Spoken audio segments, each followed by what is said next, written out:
Hi there, everybody. So today's topic of conversation is going to be a very hot button issue, something that we've all been confronted with in one way or another.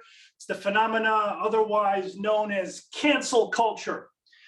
And I think that in popular media, both from liberal political pundits like Bill Maher, or perhaps so-called liberal political pundits like Bill Maher, and certainly those more on the far right, at least in American mainstream media, look at cancel culture as a negative phenomena, something problematic, something that can be seen as cutting against our freedom of speech, phenomena of the left, broadly construed, and as a kind of technological democratic outgrowth of political correctness, understood here as a kind of errant and pedantic form of social normativity that's constraining and problematic.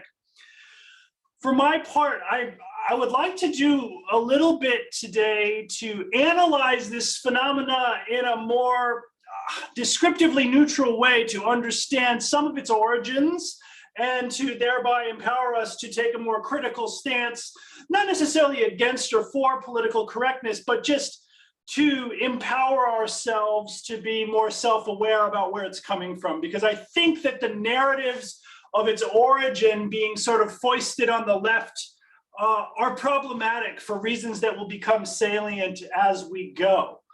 So I don't think many of us need too much of an introduction to the phenomena of political correctness, but I'm going to start there just for the sake of completeness. I understand political correctness and cancel culture to be a phenomena of popular response to public figures saying something taboo or wrong.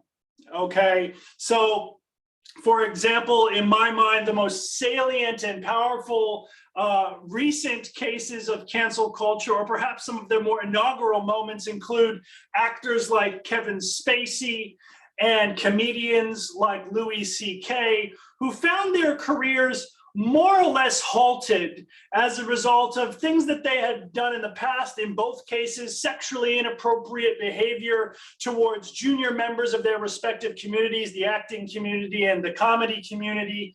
And as a result of those inappropriate behaviors being brought to light, there was a massive outcry against these figures in social media, which resulted in them being more or less blacklisted. Kevin Spacey was dumped from House of Cards. Louis C.K. sort of went underground. He's come back recently, a few years later, and actually was nominated for a Grammy, if I'm not mistaken, for his most recent stand-up special. So he might be an interesting case study of someone who was canceled and then managed to return in some way.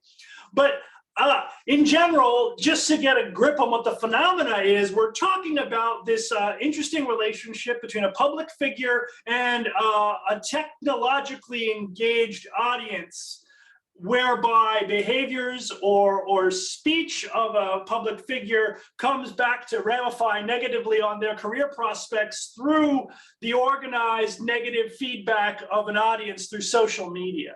So that's sort of broadly speaking how I understand cancel culture. It's the canceling of a public figure on the basis of some perceived problematic behavior, and that cancellation is affected through the technological democracy of social media.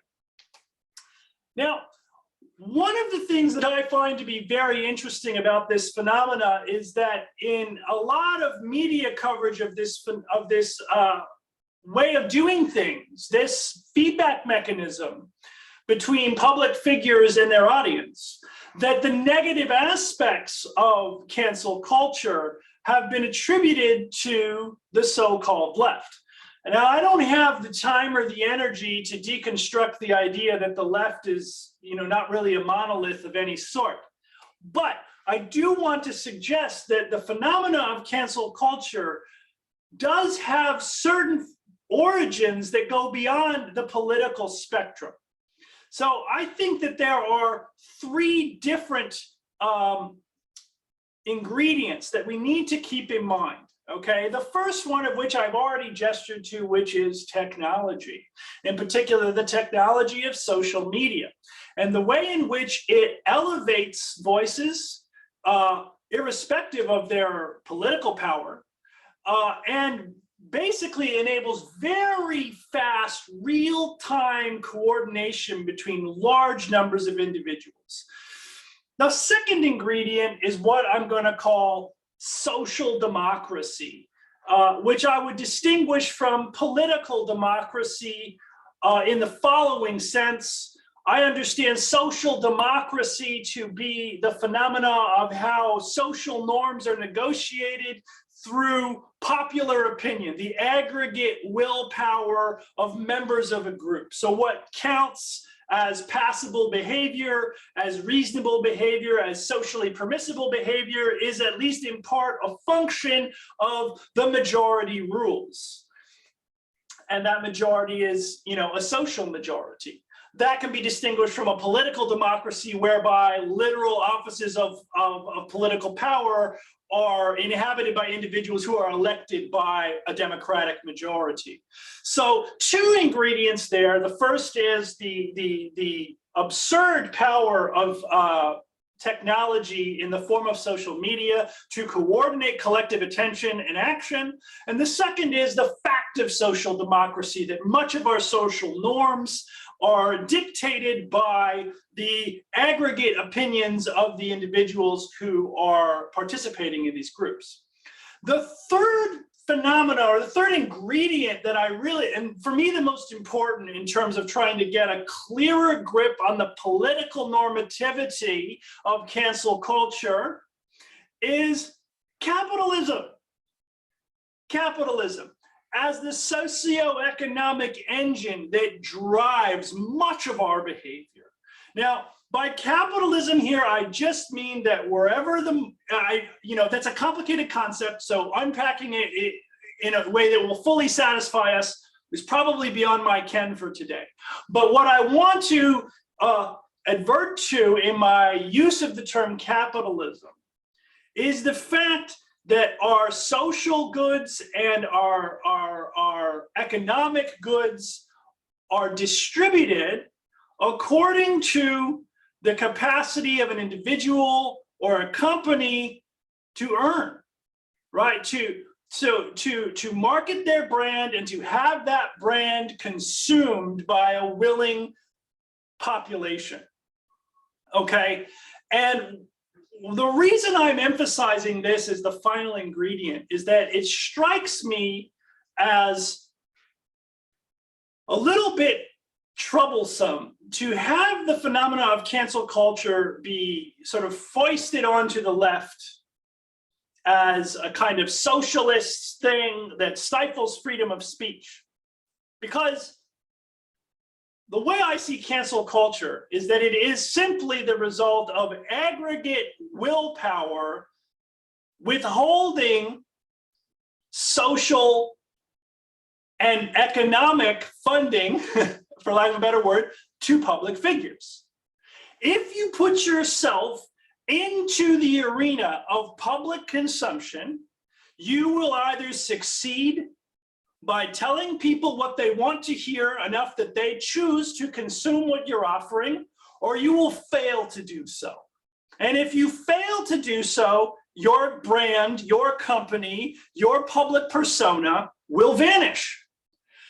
And I think that we see this kind of flourishing and decay in the economy all the time when companies rise and fall. And we don't think much of it when we understand in the logic of capitalism that if you're selling a product that people want, then you will succeed because they will buy it and they will transfer their resources to you in exchange for what you're selling. And I think that cancel culture is a very natural, highly expected outcome of capitalist logic structuring our social democracy through the use of technology.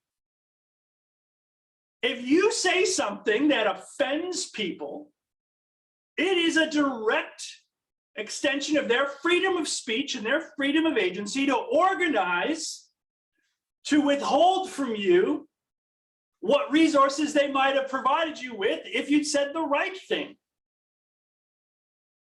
So if you're going to be Dave Chappelle and you're going to go on Netflix and make fun of trans communities in various ways, you shouldn't be surprised when those communities organize against you. And just as much as it is your ability, your freedom to say what you want on the platform that's been provided for you because of your fame and your subsequent success, not your subsequent success, your prior success, sorry. So also is it the mandate of an alienated audience whom you have made a target to organize in a way to shut you up, because they don't want to hear what you have to say. So if you get to mock someone, they get to tell you to shut the fuck up. That's the free exchange of ideas. That doesn't mean you have to be quiet. You can say what you want, but they can also blow a white noise horn in your face while you're doing it. I'm not here to endorse this picture. I'm not here to apologize for it at all, actually. I don't really know what I think about this phenomenon, because I do agree with some pundits who will say someone losing their job because of something they said in a private conversation 15 years ago is probably not a good thing. But a very famous actor who's already made millions of dollars is actually a sexual predator, losing their job because of that. I'm not losing any sleep over it. I'm not here molesting my students or the people that I'm responsible for, or the junior people in my field that I'm a mentor to.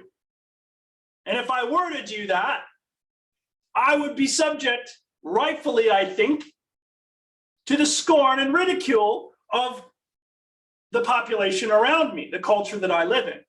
So again, I'm trying to be descriptively neutral, not as a way of being, problematically neutral on a moving train, but rather just to try and diagnose for a moment the fact that I think this kind of aggregate willpower that we see in cancel culture is just a natural extension of capitalism structuring our social democracy through the use of technology, in particular social media.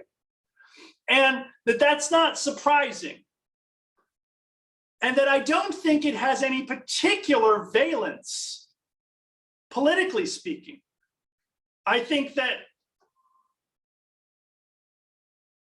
we selectively have focused on that in the public media in a way that problematically skews the valence neutral soil out of which this phenomena has grown, because people on the so-called right obviously don't want to hear what people on the left are saying, and vice versa. And I'm sure we could populate the dialectic here with all kinds of examples. But for my money, the more philosophically interesting phenomena here is the recognition that when everybody lives in a social democracy where people can more or less say what they want, if you cross somebody, you say something that offends them, you insult them, you denigrate them, they're well within their rights to come back at you and tell you to shut your face.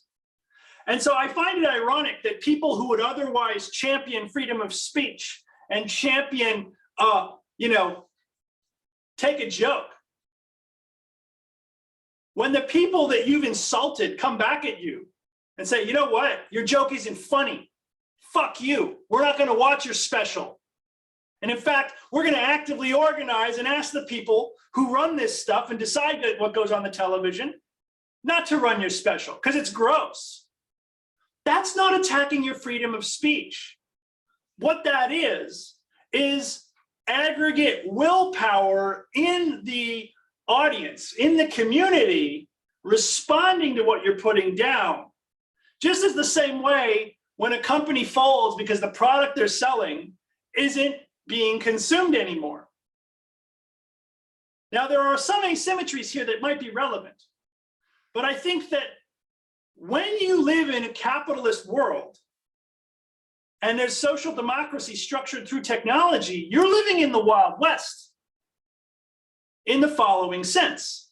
If you say the right things, if you offer the right things, if you put out the right things, the organism of the social world in which you're living, technologically construed, can make your life, can change your life, can pay you large sums of money. And if you cross that organism, it will eat you. It will chew you up and spit you out. And that's the risk we take. That's the risk I take right now by putting my words in your face on a publicly consumable video medium like YouTube. So, in terms of solving the problem of cancel culture, I don't think, assuming for a moment charitably that it is a problem we're trying to solve, I don't think the solution to this problem is some kind of critique of the left. I think it's got to be a critique of capitalism and a critique of the way capitalism has structured our social democracy through the use of social media technology. I'd be very interested to hear what people think about this. Again, this is a sort of working hypothesis that I have. I don't have really strong views about what the right thing to do is here. It's more just, this is the take that I've been thinking about for some time, and I'd be very curious to hear if people have any constructive suggestions for how I could think about this more carefully, because I'm just starting out and this is what I've observed, and I do believe that there's something to what I'm saying, but it's not even close to being the complete picture. And so this is, I hope, the beginning of a discussion. And so as I'll mention in other videos that I'll post, if you have any suggestions of things that I could think about or things you want me to talk about more, please just leave a message in the comment sections below the video, or send me an email at askprofessorsmith@gmail.com, all lowercase, all one word, askprofessorsmith@gmail.com, and I'll do my best to respond in kind when and as I can. Okay, have a fantastic evening, morning, wherever you are, and I will see you again soon.